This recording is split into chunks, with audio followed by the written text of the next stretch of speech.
ఎన్నో రోజులుగా రాష్ట్ర ప్రజలందరూ ఎదురు చూస్తున్న ఈ ఒక దుర్మార్గుడిని అరెస్ట్ చేయటం అనే విషయంలో ఫైనల్గా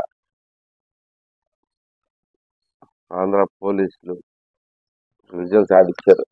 అయితే ఎన్ని దుర్మార్గాలకి పాల్పడటమే కాకుండా వాటిని కప్పిపుచ్చుకోవడానికి పదే పదే వేరు తప్పులు చేసుకుంటూ ఒకదాని మీద ఒకటి అంటే తప్పులు చేసుకుంటూ ఈ గత వైసీపీ పాలనలో జరిగిన ప్రతి విషయంలోనే ఇలాగే జరుగుతూ ఉంది. అయితే అన్నిట్లోకి ఇంకా దుర్మార్గంగా ఎవరైతే బాధితుడు ఉన్నాడో బాధితుడు అంటే గన్నవరం పార్టీ ఆఫీస్ మీద దాడి చేశారు, దారుణంగా కొట్టారు, తగలబెట్టారు. ఇవన్నీ విజువల్స్ అన్నీ చూస్తూనే ఉన్నాం. అంతా చాలా స్పష్టంగా కనపడింది ఆ రోజుల్లో.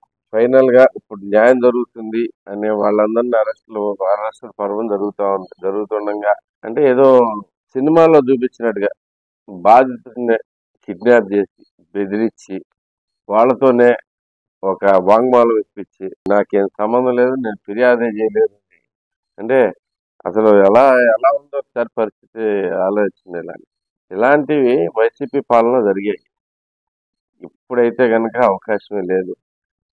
ప్రజలందరూ కూడా గమనిస్తా ఉన్నారు. బాధితుడిని కిడ్నాప్ చేసి భయభ్రాంతులు చేసి వాళ్ళతో వాంగ్మూలం ఇప్పించినంత మాత్రాన అది బయటకు వచ్చేస్తుంది. మనంతా సేఫ్ అయిపోతాం అనుకుంటాం. ఇప్పుడు కుదిరే పరిస్థితి లేదు. ఓకే, ఎంత దుర్మార్గం ఒకసారి ఆలోచించింది. అయితే ఈ లోపే కుటుంబ సభ్యులు కిడ్నాప్ అయిన సంగతి కేసు పెడతాం జరిగింది.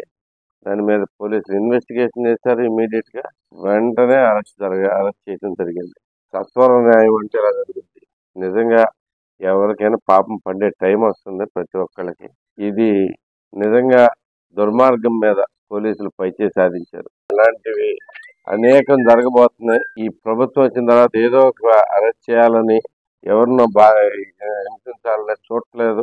ఎప్పుడైతే నిజంగా అన్యాయం జరిగిందో దాని మీద పూర్తి ఆధారాలు ఉన్నాయో ఆధారాలను బట్టి అరెస్టులు కానీ మిగతా కేసులు పెడతాం కానీ జరుగుతూ ఉంది. సో తప్పకుండా మిగతా అన్ని చోట్ల కూడా ఇదే న్యాయం జరుగుతుంది అని చెప్పేసి మా గుడివాడ ప్రజలు కూడా ఎదురు చూస్తూ ఉన్నారు. దాని గురించి కూడా అతి త్వరలోనే న్యాయం జరుగుతుందని ఆశిస్తా ఉన్నాం. Thank you very much. Red book Gudivada రాలేదండి లోకేష్ గారు.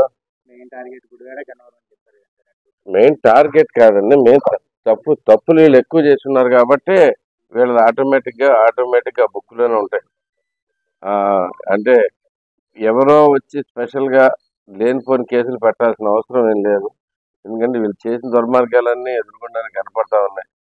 ఇక్కడ గుడివాడలో అయినా కానీ మీరు అనేకమైన దుర్మార్గాలు జరిగి ఉన్నాయి. వాటిలన్నిటి మీద కూడా యాక్షన్ త్వరలోనే వస్తుందని చెప్పి ఆశిస్తాం.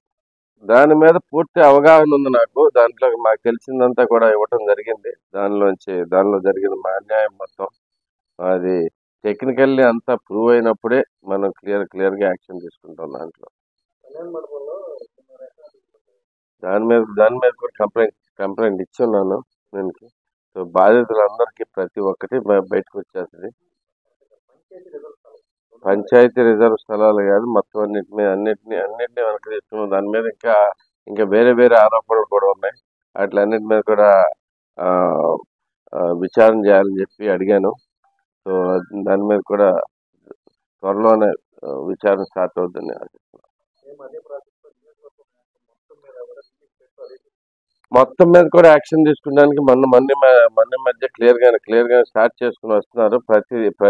జరిగిన ప్రతి అన్యాయాన్ని ఒక పద్ధతి ప్రకారం చూసుకుంటా, అంటే ఏదో జరిగిందని ఆరోపణల మీద పని చేసుకుంటూ కాకుండా ప్రతి విషయాన్ని కూలంకషంగా క్లియర్ గా అర్థం చేసుకుని దాంట్లో ఏం తప్పు ఉంది, ఎలా చేసి ఉండాల్సింది, ఎందుకు చేశారు అనేది కూడా పూర్తి అవగాహన తోటి చేయబోతున్నాం. వీటన్నిటి మీద యాక్షన్ ఉంటుంది త్వరలో.